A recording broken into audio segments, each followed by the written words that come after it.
Hi friends, I'm Bev Adams. I'm an independent demonstrator with Stampin' Up, and I've been wondering what I should show you on my video and thinking I needed to do a separate project, but I'm in the middle of making my Christmas cards. And this is the card that I'm working on.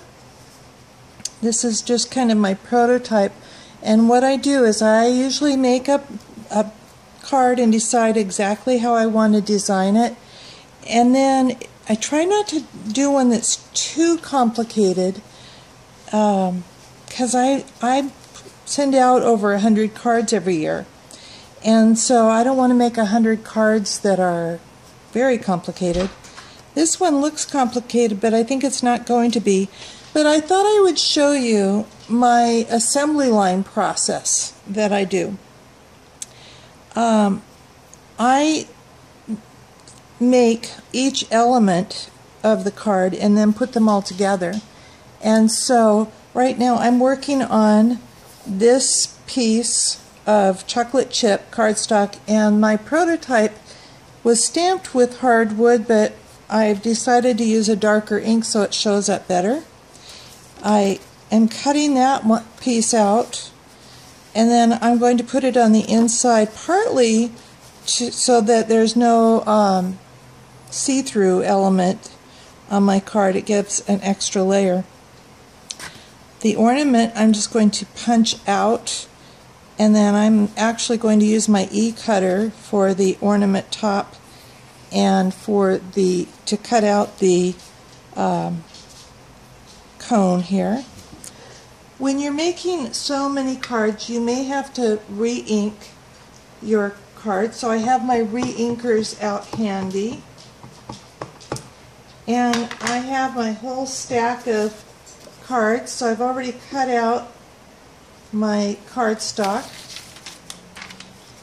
And hardwood is a large stamp, so I am using it upside down. And when I'm making a lot of cards, I don't want to have to worry about wet ink, so I have a series of stacks so that when I put my card on this one, the ink will be dry by the time I get through there. Stampin' Up! Ink dries really pretty fast, and you probably don't need to do that.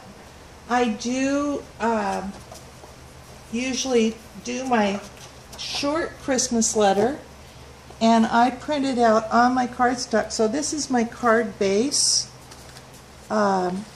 And so I'm printing out my little Christmas letter on our very vanilla cardstock, and I have matched my ink by using the RGB codes and just change my ink to make a custom ink, and so my ink is Mossy Meadow.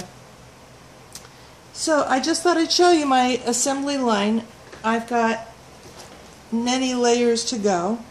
I'll need to stamp my ornamental pine. What are you doing for your Christmas cards? We've got some great Christmas stamps this year. When you're planning your Christmas cards, remember to order all you need.